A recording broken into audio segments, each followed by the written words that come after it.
Chapter 1. You Must Marry Me. Nothing ever happens on Just Like Home. That's the name of the planet I live on. I get so bored. But tonight was remembering night, and that's exciting.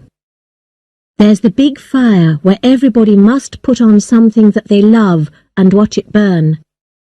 Then there's the dancing round the fire. But what I like best about remembering night are the clothes. We usually wear what we like on Just Like Home, but the clothes must have the name of our name animal on them. For example, I always have the word hummingbird on my clothes, which means my name is Hummingbird, Hummy for short. Nobody knows what a hummingbird looks like, but we know what birds are. Birds are animals that fly. The Book of Remembering tells us that. I don't always believe what the Book of Remembering says. Nobody knows who you are on remembering night because you wear black clothes that cover you from head to foot, and there is no name of your name animal. You can only see people's eyes looking out of the eye holes in the clothes. It was dark outside. The only light came from the big fire. I held my father's hand at first, and we danced together. My mother danced away, and I couldn't see her. Soon I lost my father. I didn't know where they were. It didn't matter. I was dancing in the middle of the crowd. Our family would meet together in the robot plane afterwards. There were about 1,000 people round the fire. Too many people to count. Nearly everybody on Just Like Home was there. Everybody on planets all over the galaxy was dancing round fires at the same time. What a wonderful thing! The last dance began. You hold hands in a big circle round the fire, everybody together. You dance round and round in a circle until... well, everybody knows what happens in the end. I was holding hands with someone on my right and someone on my left. We were all shouting, "Burn, burn, burn, burn, burn, burn, burn." The last dance went on for a long time. In the end, somebody fell down. He pulled down the people on both sides of him. Then people on both sides of them fell down. Everybody was too tired to stay on their feet. People fell down all round the circle, falling, dying. We wear black clothes to remember. We remember the burning. We remember that we have a galaxy, but we are alone. We are empty in our hearts. We are the only living things in the galaxy. Sad, lonely and sad. I lay on the ground, very, very tired. I was happy and sad at the same time. Happy to be with everybody, sad that we were alone. Then, the worst thing in my life happened. Somebody came up to me and said, "Hello." I didn't know who it was. I could only see his eyes shining in the light of the fire. But it was the voice of a man who was much older than me. "Hello," I answered. I didn't want to talk to him. "I saw you in the dance," he said. "I know you're a young girl because you were dancing like a young girl. I think you're 17 years old." "No, I'm only 16, I said. "Wonderful, just what I want," said the man. "I will marry you. You must marry me." I couldn't believe what he was saying. This was terrible and very bad luck. Yes, it was true. A woman must marry any man who asks her on remembering night by order of the Star Council. I'm 16, so I'm a woman, not a child. I couldn't say no to this man. I was sick in my heart. "My name's Buff," the man said. "What's your name, sweetheart?" My name's, Caterpillar," I lied. "I'm usually called Kate." "Well, Kate," Buff said, "will you marry me?" I'm sorry, Buff. I know I'm 16 and old enough to get married, but my parents don't want me to get married yet. I'm their only daughter." Buff laughed. It was a horrible laugh. He enjoyed knowing I didn't want him. What a monster! Oh, thank earth and animals I hadn't told him my real name. I jumped up suddenly and ran into the crowds of people in the dark. I was safe. He couldn't find me. I went to our robot plane and sat inside until my parents came. I didn't tell my parents anything. I was afraid. The Star Council said Buff was right and I was wrong. And I didn't know what my parents would do. Next morning I forgot about it. How could Buff find me? There were hundreds of girls on our planet. He didn't know my name. He had only seen my eyes. Suddenly, my father came into my room. "Hummingbird," he said sadly. "What's the matter?" I asked. "Why are you calling me Hummingbird, not Hummy?" "Hummingbird, ask your robot for a wedding dress." "Why? Why?" But I knew the answer. "You will marry a gentleman called Buffalo." "No, Father, I can't." I started crying. "I don't want to. I'm too young. I don't want to leave you. I hate him." My father shook his head. "Please, Hummy, it's only for 1 year. You can't be a child forever. Lots of girls don't want to get married at first. The Star Council says we must get married as often as possible and have children. You know why?" "Why?" I spoke like a small child. "Because we are lonely. Because there is nothing in the galaxy except us. You know all that, Hummy." The dressing robot made me a wedding dress. We have robots for everything like that. The dress was white and covered me all over except for my eyes. My father took my arm. Buff was waiting with my mother. I saw his eyes through the eye holes of his wedding suit. They were small, mean eyes. "Hello, Kate," he said. My father said, "Her name is Hummingbird." I know," Buff said. "How did you find me?" I asked Buff. "I had a small camera," he answered. "I took a photo of your eyes. Did you know that everybody's eyes are different? Nobody has eyes like yours." I turned to my father. "Listen to him. Can't you see how horrible he is? Please don't make me marry him." My father didn't say anything. He couldn't help me. You can say no if a man asks you to marry him on Remembering Night, but you must have a very special reason. A reason that the Star Council will accept. If you are doing work that is important for the galaxy, the Council will usually accept that as a good reason. I couldn't think of anything like that. But it was something to hope for, if I could escape. I was afraid. I didn't want to run away and never see my family again. Some neighbours arrived, and the wedding began immediately. Buff stood next to me and held my hand. His hand was large and a little wet. How I hated him. My father picked up the Book of Remembering. He read, "In the beginning there were millions of planets in the galaxy, but there was only life on one. That was the planet Earth. People and animals lived together, but people polluted Earth. It became too hot for animals to live. They died. All the animals died. So people left Earth and never returned to that planet. Their hearts were empty when they left Earth.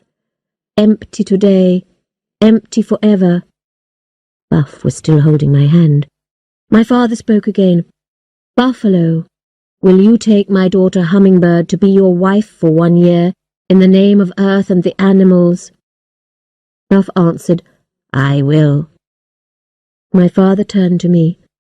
"Hummingbird, will you take this man Buffalo to be your husband for 1 year, in the name of Earth and the animals?" That's when I ran. I let the wedding dress fall off me. I ran fast. They ran after me, but I could run much faster without the wedding dress. I got to our robot spaceship, jumped into it and said, "Take off!" "Why are people running towards us?" the spaceship asked. "Take off now!" I shouted. "It's life or death!" The spaceship couldn't argue. It took off. Just like home was green all over, fields of wheat everywhere. I was out in space looking back at my planet. All around me were stars, the millions of stars in the galaxy. That's where I could hide.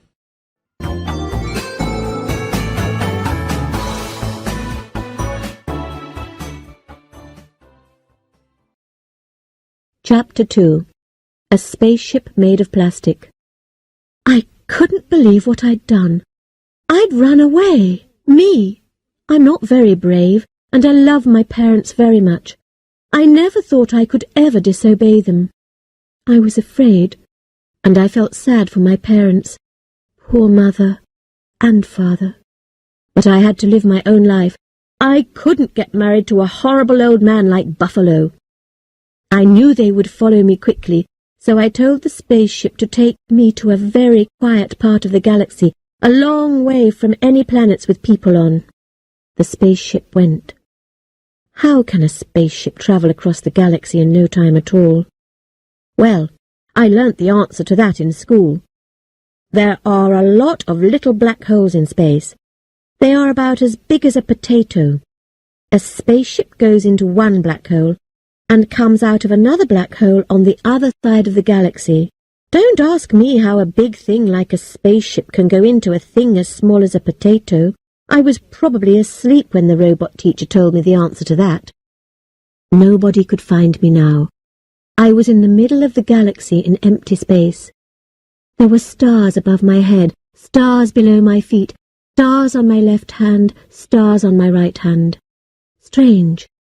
I knew all these stars were a long, long way away, but they didn't look far away. They looked very close. I wanted to reach out my hand and touch them. And the silence, so very, very, very quiet. The Book of Remembering says how I felt. Their hearts were empty. My heart was empty. I saw millions of stars, but there was no life in the galaxy except us humans. Well, there are potatoes and wheat and rice, but you can't talk to vegetables. We are alone. The Book of Remembering says we did it. We polluted Earth and so killed all the animals. We ran from Earth and we're still running. That was 20,000 years ago, and we still can't forget. The Book of Remembering gives names for thousands of animals. Fantastic! Could there really be thousands of animals? The idea of animals is so strange. What did they look like? The Book of Remembering has no pictures, but says there are birds that fly and fish that swim. There are animals with no legs and animals with lots of legs. Ugh, what a horrible idea. Can anybody believe stories like that? And now I was running away too. Perhaps I was wrong to run away. Suddenly, the spaceship went bing! Yes, what is it? I asked. There is something near us. Oh, I said. I thought we were a long way from anything out here. Take me closer. We moved closer, but I couldn't see anything. Then, one star disappeared. Then another star, and another. It was too dark to see what the thing was. It was just a big black shape between me and the stars. It was probably just a big old rock, which had broken off a moon or a planet. Well, perhaps it contained gold or something. Then I could show the Star Council I was doing important work. Perhaps that would be a good reason not to marry Buff. I said, "Find out what it is made of." The spaceship shot a laser at the thing and said, "It is not natural. It may be a spaceship, although it is moving too slowly to arrive at a star. It is made of plastic." A spaceship made of plastic? You can't make spaceships out of plastic, and spaceships don't travel slowly.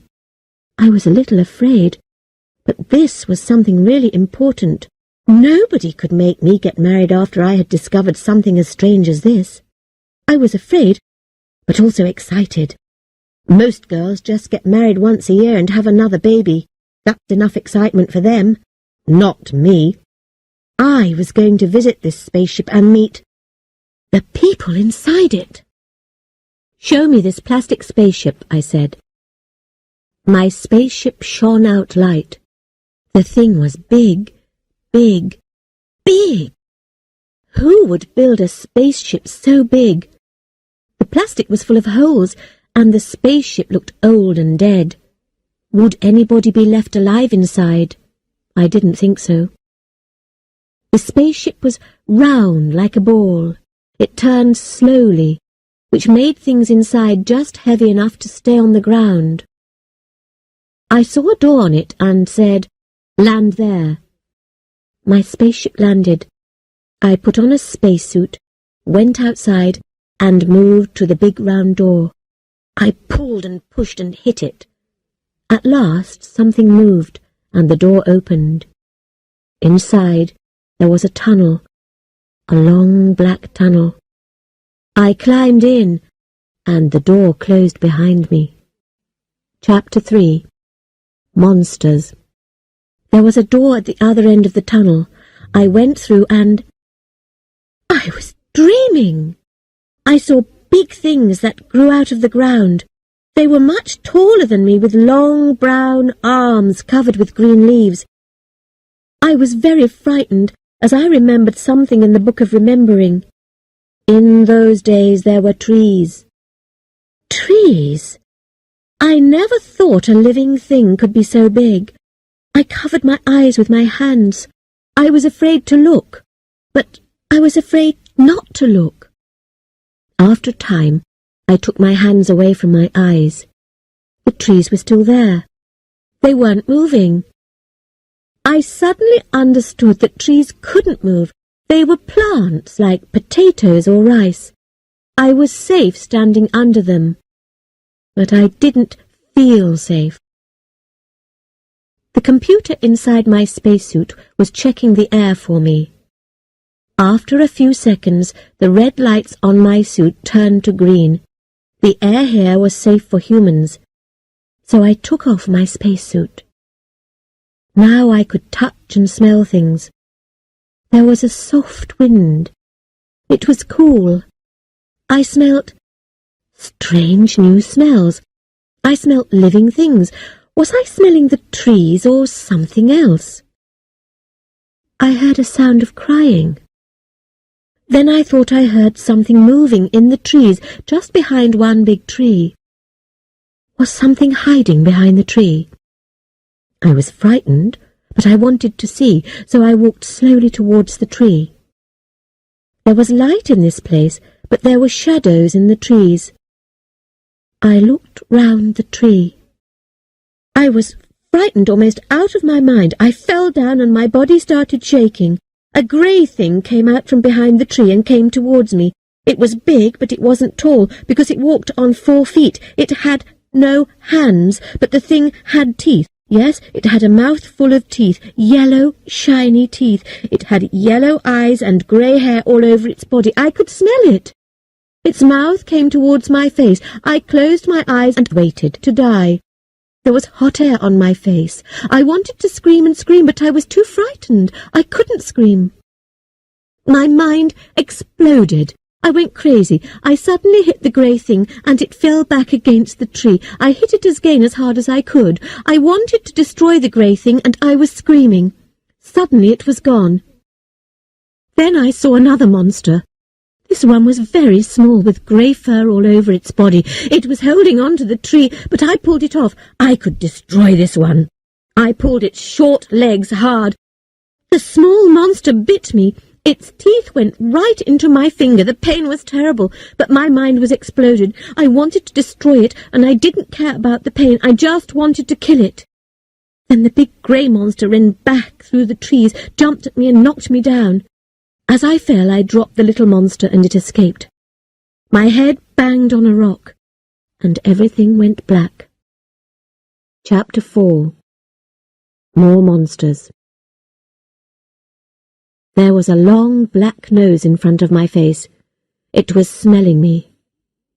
At first I couldn't understand what was happening. Then I remembered the monster with teeth. I tried to hit the nose, but my arm didn't move. Something was wrong with me. My body felt empty and I was hot inside like a fire. My body ached, and my skin was wet all over. The big grey monster sat in front of me, and it looked at me. Then I saw the small monster too. It was lying on the ground. It was hurt. It was very small, just a little bigger than my hand. It had a beautiful soft tail, and it made a sad sound. I felt two different things at the same time. I wanted to destroy it, but I also felt sorry for it. It was feeling pain like me. I didn't know what to do, so I started to cry. The big monster lay down next to me with its fur against my skin. I hated the feeling of its fur, but my body couldn't move. The fur made my skin dry, and I began to feel better. I suddenly felt very tired, and I was soon asleep. I woke up feeling better. I wasn't hot inside, and I could move again. The big monster sat down with me. I hit it with my hand, but I still wasn't strong. I didn't hurt it. Then the monster opened its mouth and called, "Woo, woo!" Some time passed. Then more monsters came, more and more. Most of the monsters walked on 4 legs. A very big one licked me with its tongue. It was a hard tongue, not like my soft tongue, but I felt better afterwards. The monster made a noise like this. There was a very small monster that could fly. It had wings and a long hard mouth. It made a noise like this. Chip, chip. It cleaned my finger where E had bitten me. Cheep Cheep's hard little mouth was good at that. I must tell the truth.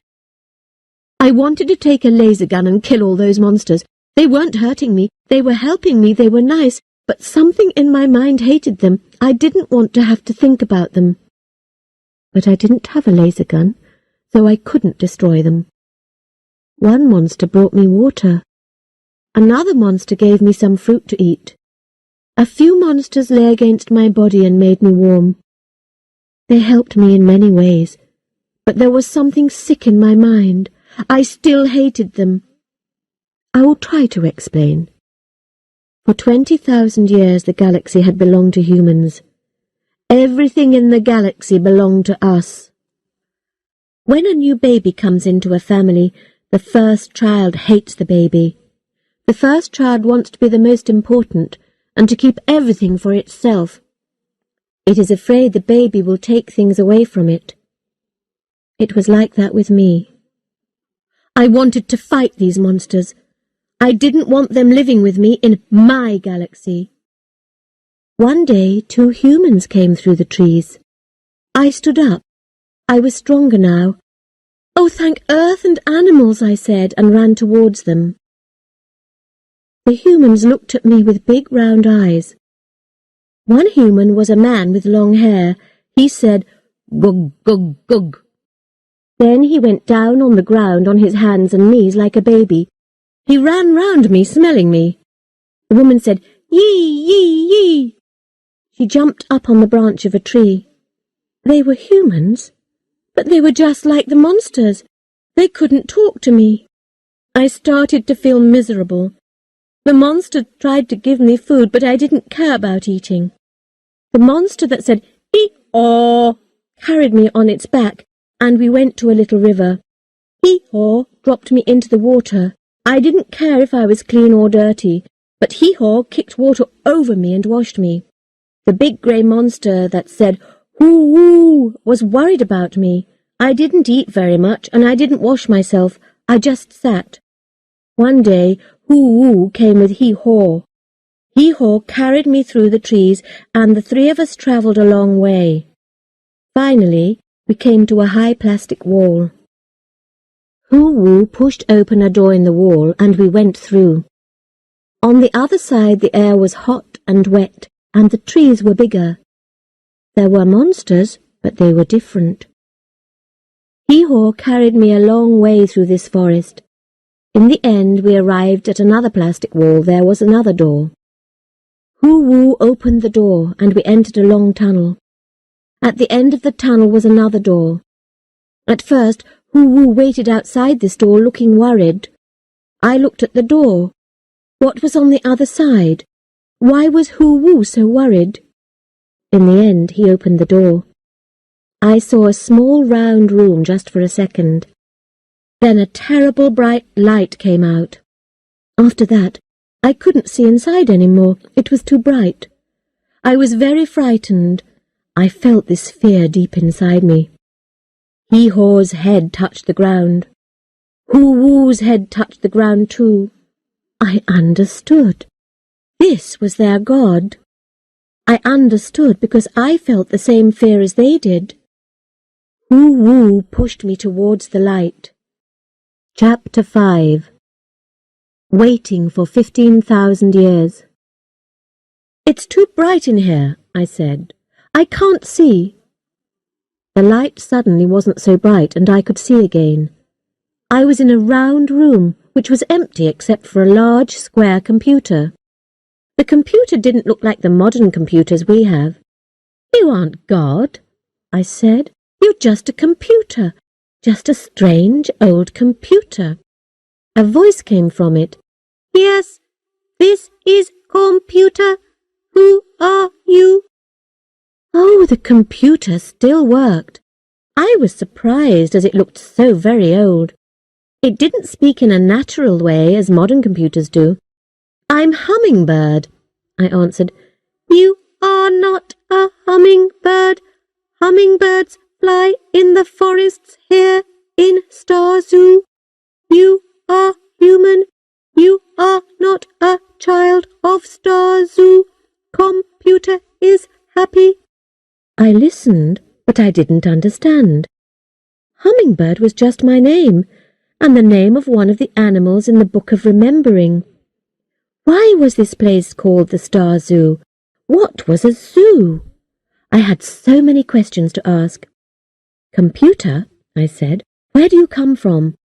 I never heard of a spaceship as big as this. You speak my language, but it sounds different.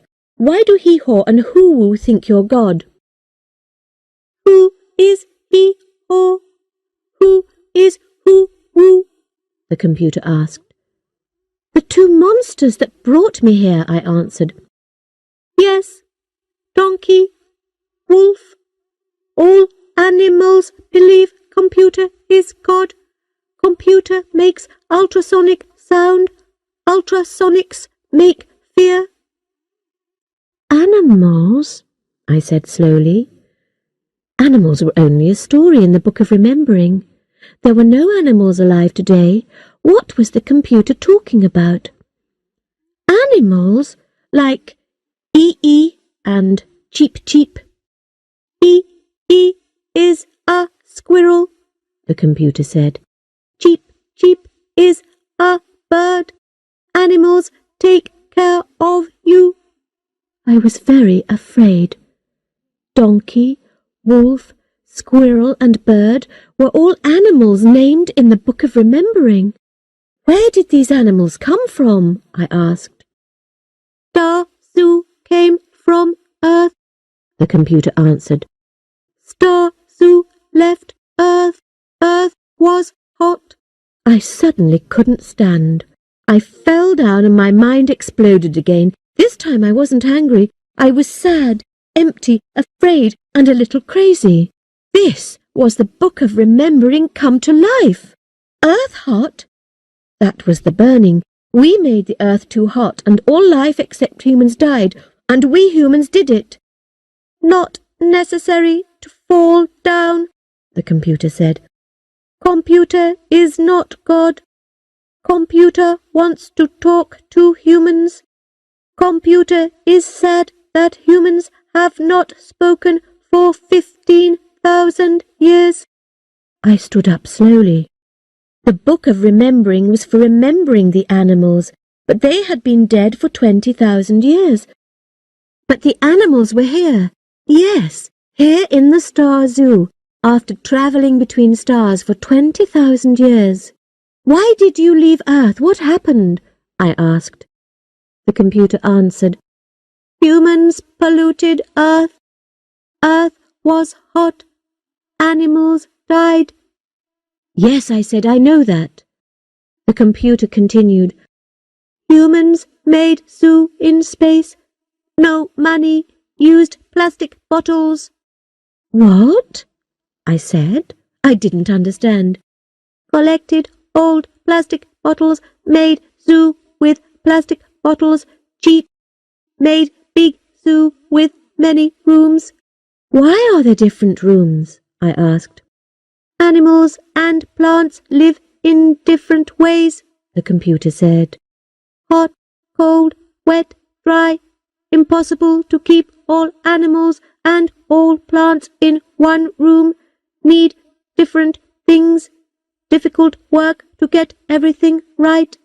Necessary to have big computer. No money. Got old computer from army. So that's you, I said. You're an old army computer from Earth. Computer works and never stops. I understand, I said. A group of people made this star zoo.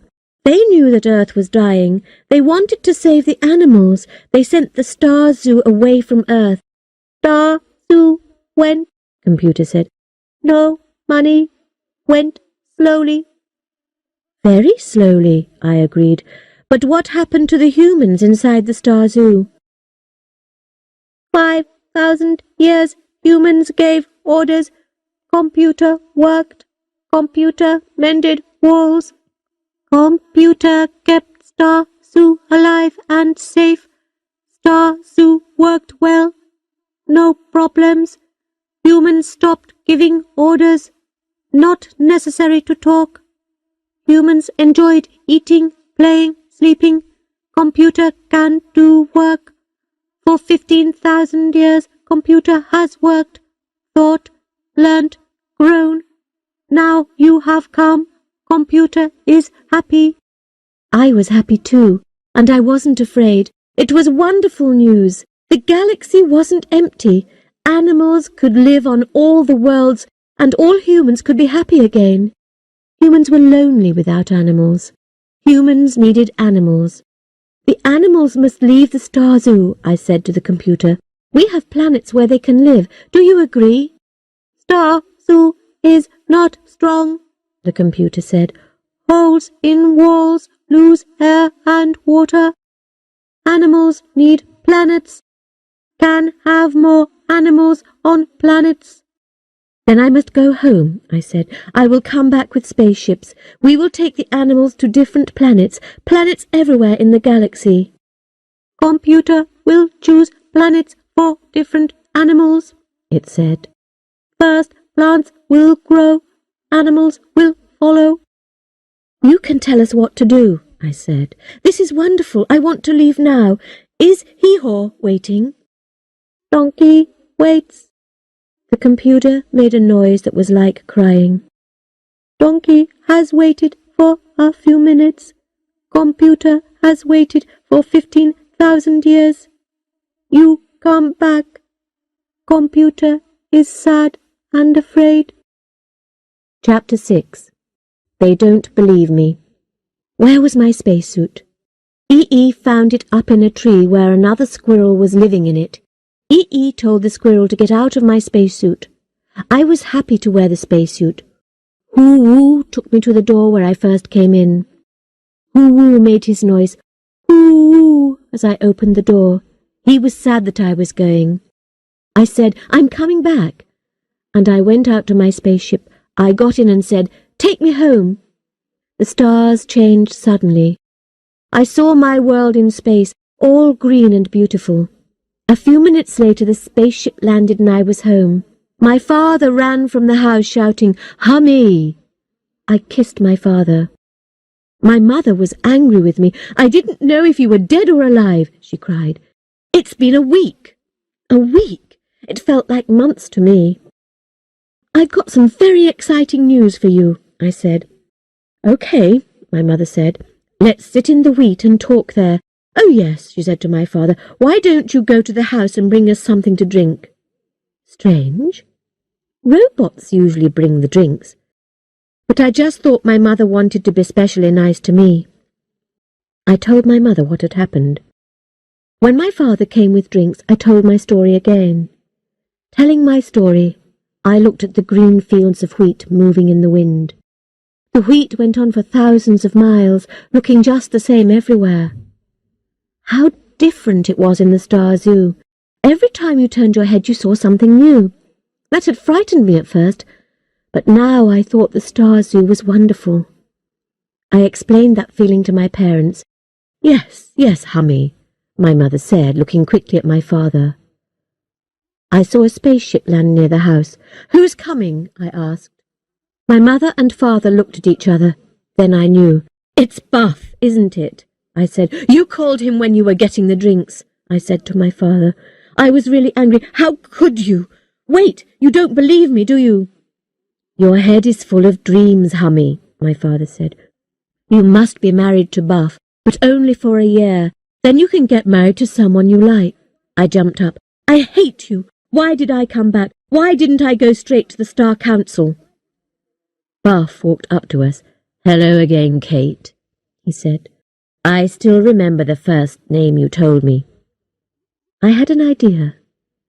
Listen to what happened to me, I said, and I told my story a third time. Buff laughed.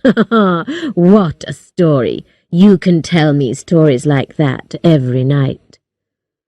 So you don't believe me? I smiled. He just laughed. Okay, Buff, I said. Come with me. I'll show you the Star Zoo. If it's only a story, I'll marry you. I'll even get married for 5 years if you want, okay? Why not? Buff said. I'll bring a robot to see what's really there. Robots never lie. Buff borrowed one of our family robots, and we took off. My father watched us go with a worried face. It was black in the empty space far between stars, and we couldn't see anything. Buff was surprised when we landed on the Star Zoo. We put on spacesuits and went out. Buff looked at the door, very surprised. We went in. After we went through the second door, Buff stood without moving, and he looked at the trees and didn't say anything. The robot closed the door behind us. Hoo-woo ran out of the trees to meet me. I was happy to see him and happy to be back in the Star Zoo again. I wasn't afraid at all. I looked round at Buff, and my heart stopped. Buff's face was full of hate, and he was holding a laser gun. The gun was pointing at Hoo-woo. Chapter 7. The answer is robots. I pushed Buff as he tried to shoot Hoo-woo. The laser gun burnt a hole in the plastic wall, but it didn't hit Hoo-woo. Buff was screaming, and the whites of his eyes were showing. He fell on the ground, and water ran out of his mouth. He was crazy. I remembered the way I had gone crazy when I first came to the Star Zoo. It was seeing the animals. It was the book of remembering coming to life. It made people go crazy. I hid Buff's laser gun and used some long plants to tie him up. Hee-Haw sat on him while I did it. A bell was ringing and all the animals started looking for something. What were they looking for? A bird found it. It was the hole where the laser had burnt through the wall. The Star Zoo was losing air. I could hear the air escaping. It was the computer's job to check for damage like that. Then it rang the bell. But how could the animals mend the hole? E.E. went to a pipe on the wall and waited. Warm, wet plastic came out of the end of the pipe. The squirrel held little bits of the plastic and ran quickly up the wall. She put the soft plastic over the hole and ran down to get more plastic from the pipe. In 1 minute the hole was covered. E.E. went on working until the bell stopped ringing. The computer and the animals worked together to mend the Star Zoo. After 15,000 years they were very good at it. Buff had crazy eyes. The animals didn't want to go near him, so I took care of him. I hoped he would get better soon. But he didn't get better. 3 days later, he still wanted to kill and destroy every animal that he saw. He thought I was an animal too. He never spoke. Perhaps he had forgotten how to speak. He wouldn't touch food or water. I didn't know what to do. In the end, I went to see the computer with Hee-Haw and the robot. There was the same terrible light and the fear, but I knew it was ultrasonics that made me afraid. The robot didn't have any feelings, of course. The robot and I went into the computer room, but Hee-Haw stayed outside. The ultrasonics stopped, and the light went soft. "Hummingbird," the computer said. "You have come back. Computer is happy. Who is the other human?" "This isn't a human," I explained. "This is just a family robot." "Not human. Looks very human." "I know," I said, "but that's not important. Everything's gone crazy." "What is the problem?" the computer asked. I told the computer about visiting my parents and that they didn't believe me.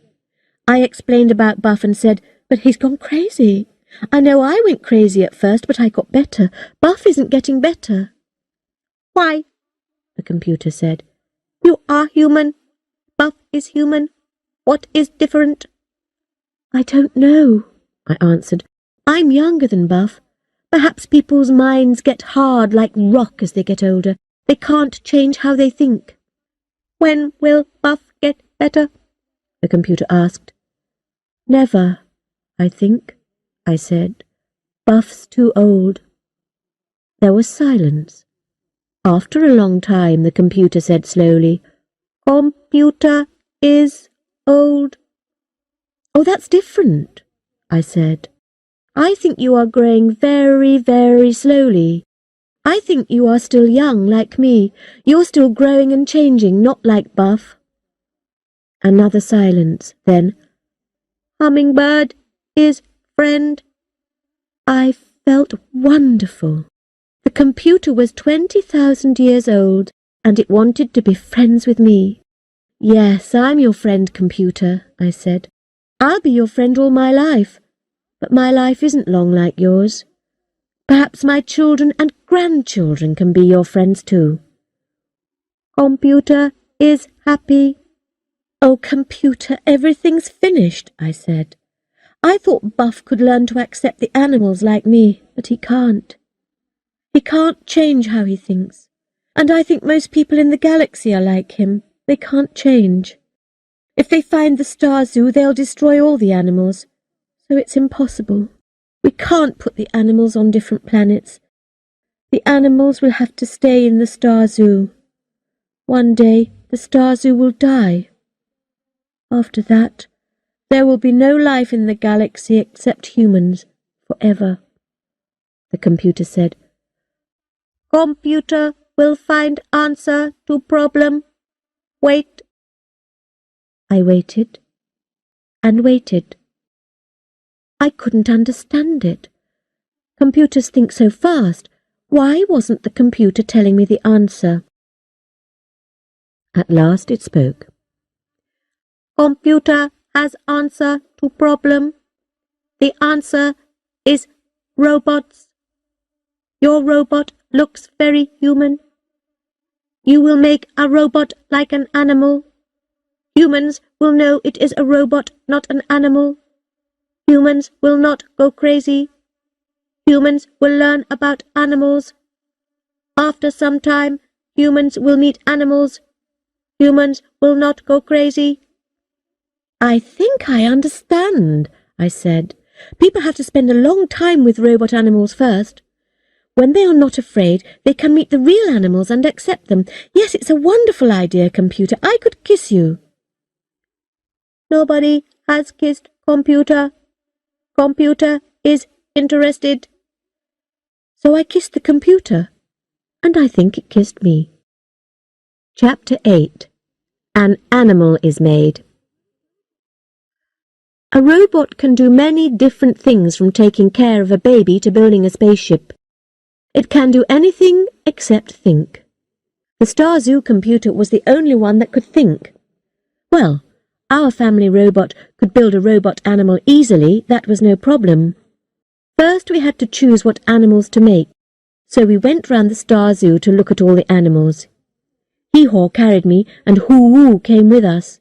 The robot followed. I don't know how many rooms the Star Zoo had. I couldn't count them all. Some rooms were filled with water, where there were big fish and small fish.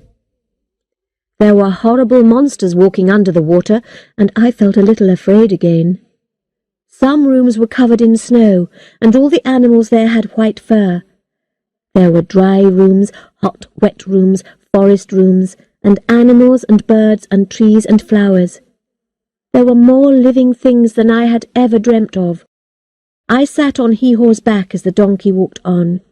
We went through a door into a room full of strange life. Then we went through another door and into another room. It was like a dream. In a dream things change quickly without reason. It was like that. We went back to the computer. I didn't know which animal to choose, and neither did the robot. Hee-Haw and Hoo-Woo didn't understand the problem. They weren't intelligent in the human way. So I asked the computer. "Watch, humans," the computer said. "Humans enjoy playing with animals. Find an animal which enjoys playing with humans." So we went to see the humans. The humans in the Star Zoo couldn't speak. I sat down and watched them while the humans played up in the trees, swam in the pool, and played games in the grass. They played all the time. Most other animals didn't play with the humans, but finally I saw one animal come through the grass to play. It liked playing with humans. The humans played with the animal for an hour. The animal and the humans enjoyed playing together. "That's the animal you must make," I told the robot. The robot watched the animal and touched it and measured everything. In the end, it was ready to build a robot just like the animal. "What do you need to build it?" I asked. "Plastic," the robot answered. "I will use real fur on the outside, but I need some metal. Where can I find metal?" There was only one thing in the Star Zoo made of metal, the computer. The computer told the robot to take off 2 small pieces of metal from its back. The robot worked fast. Sometimes it needed a special tool. Then it opened its stomach, because the tools were kept inside the body there. First, the robot made a plastic body, which it covered with soft plastic like a skin. Then it used fur to cover the skin. I left before the robot finished because I was worried about Buff. I didn't want him to die. Buff still wouldn't eat or drink. But the worst thing was, he was still crazy. His mind wasn't getting better. If Buff stays in the Star Zoo, I thought, he'll die.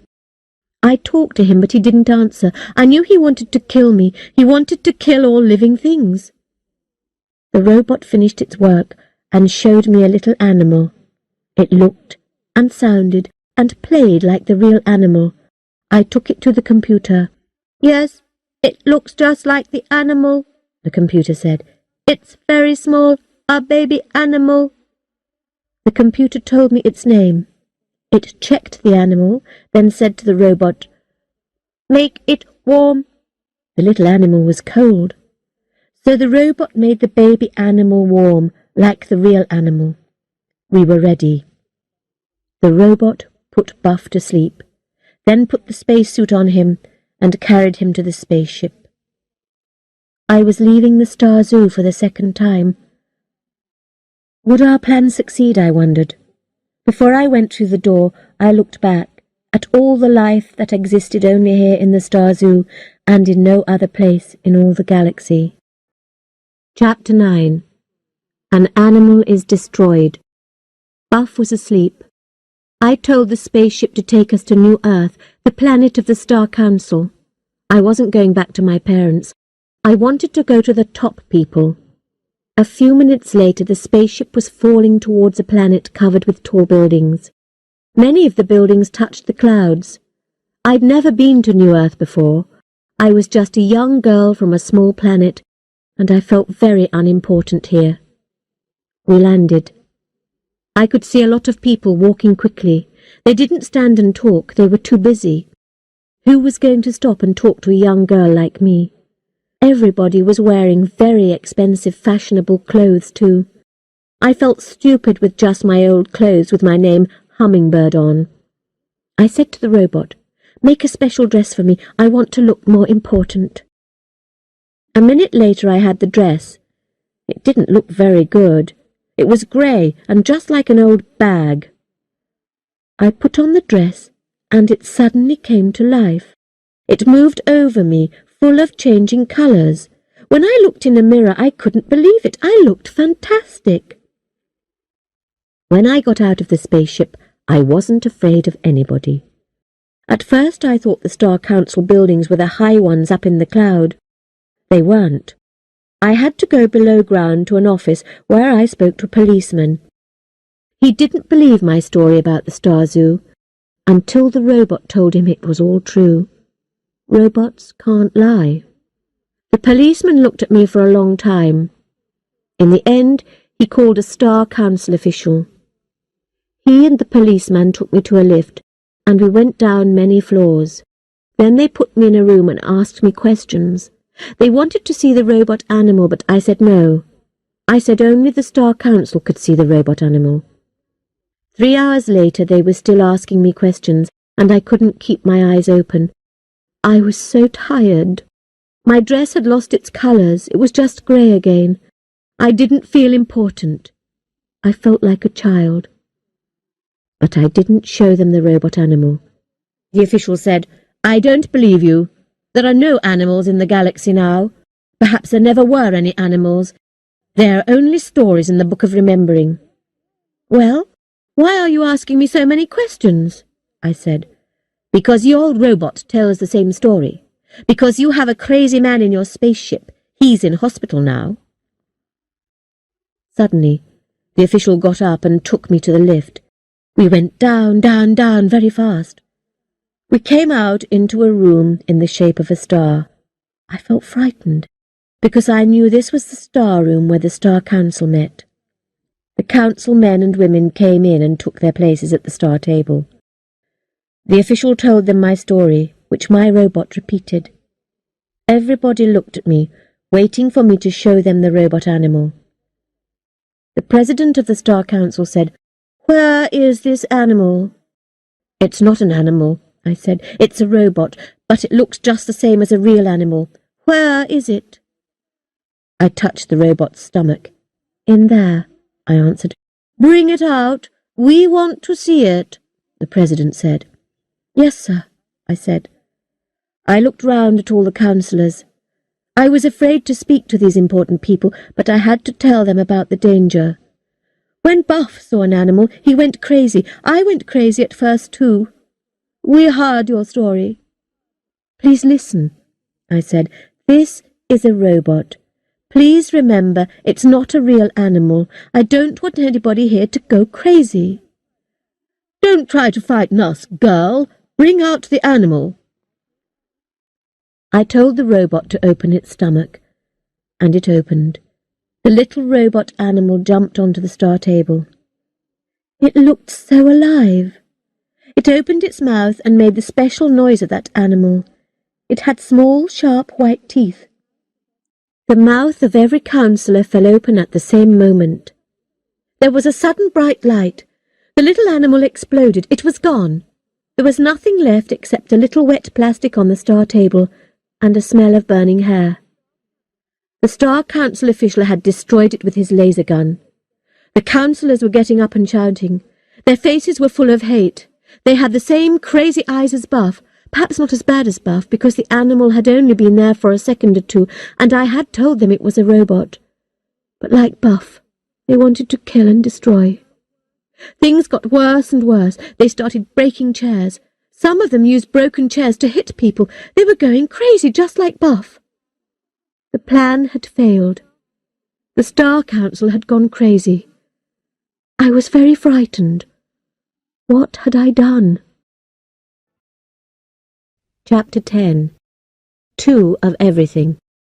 It was a strange prison with no doors and no police to watch me. Well, I didn't know the special number for making the lift work, so I couldn't escape by the lifts. There were stairs, but it was 10 kilometers straight up to get to the surface. I couldn't get out. I found food and water. Nobody came to see me for 3 days. Finally, a soldier arrived and took me back to the star room. An old man with a very straight back sat at the star table. He was alone and looked tired. "Hummingbird," he said, and then stopped. "Who are you, please?" I asked. I hadn't seen him before. "I'm the new president," he said, but he didn't sound happy about it. "So the president and the councillors are still—" "Still crazy, yes," the old man said. "I think many of them will get better. They saw the animal only for a very short time." "It wasn't a real animal," I said quickly. "That didn't make any difference. You asked me who I am. I'm just one of the star councillors, but I wasn't in the star room when you showed them the animal. I was lucky. Now listen, Hummingbird. There is something I must tell you, something difficult." "Is it about my family?" I asked, feeling afraid. "No, Hummingbird. You are the only person in the galaxy who knows where the Star Zoo is. If other people know about the Star Zoo, there will be killing. People will be killed. The Star Zoo will be destroyed. It is very important to keep the Star Zoo alive, and so it is necessary to keep it secret. I'm sorry, Hummingbird. You must stay here 10 kilometers down all your life. I know you're a young girl, and I'm sorry." "All my life?" I said. I couldn't believe it. "Yes," the old man said. "This is the planet of the Star Council, so there is always work here you can do. I'm sorry." "What kind of work?" I asked. "Well, everything is going crazy now. For example, we have some little children down here that nobody is taking care of. A robot is doing the job now. But little children need real humans. Would you like to try taking care of them?" "Okay," I said. It was something to do. I went to see the children, who were playing quietly with a robot. I laughed because the robot was our family robot. I thought this robot and I would do something wonderful, but we could only take care of little children. I sat on the floor and played with the children. They were all less than 4 years old. They needed somebody. A few of the children were crying. They needed loving. Robots can sing and play games, but they can't love. Only the star computer can love. Soon one little boy was sitting on my stomach, and another boy was running round and round me. A little girl was pulling my hair, and another girl was biting my finger. There was a lot of noise. These children were more trouble than any animal in the Star Zoo. "These girls and boys aren't going to be afraid of animals," I said to the robot. "I can show them a robot animal and they won't go crazy. I just wish I had one." "You have," the robot answered. "Shall I take out the other one?" "What?" I shouted. The little boy fell off my stomach and began screaming. I picked him up and kissed him until the screaming changed to crying. I said, "Another robot animal?" "Yes," the robot said, touching its stomach. Of course the robot had another. Robots always make 2 of everything. You don't have to tell them. They do it automatically. The robot opened its stomach and the second robot animal jumped out. It was just like the first one. The little boy stopped crying. He looked at the robot animal with big round eyes. All the other children were looking too. The animal began to play. It tried to bite its tail and fell over its own feet. It was a funny, sweet animal. After 1 minute, the children were round it in a circle, laughing and playing with it, just like the humans in the Star Zoo. I watched them. This was very important. These children hadn't learnt to be afraid of animals because they had never heard of Earth, the Burning, or the Book of Remembering. I watched and thought. I spoke softly to my robot. If these children go on playing with this robot animal, They will never become afraid of animals. They won't go crazy. I thought some more and said, but if their parents see the animal, the parents will go crazy. I thought carefully. Yes, there must be a special room in every house, a room which parents couldn't go in, a room for children only. Then children could play with robot animals in that room. That's it, I said. The children will still be happy to be with animals when they are parents. It might take 20, 30, 40 years, but then I heard the sound of somebody coming. I shouted to the robot, "Hide that animal, quick!" The robot opened its stomach and the animal went inside. All the children began crying. They wanted to have their wonderful animal back again. It was the president. He looked round at all the crying children. "Did I do this?" he asked. "No," I answered. "Please stay. I have fantastic news for you. Listen to what just happened." The old man listened. First he was angry, then he was surprised, but in the end he became very excited. "Hummingbird," the president said. "I must not see that robot animal. I don't want to go crazy. Your idea is interesting. I think it will work. We must be very careful. We can begin with just one family and can learn from our mistakes. I think we can let you go free, Hummingbird. You can see the animal again soon," I promised the children, and kissed the ones that were still crying. "So the little children really liked this animal?" the president said. "What kind of animal was it? Does the Book of Remembering talk about it?" "The Book of Remembering talks about cats," I answered. "This is a baby cat.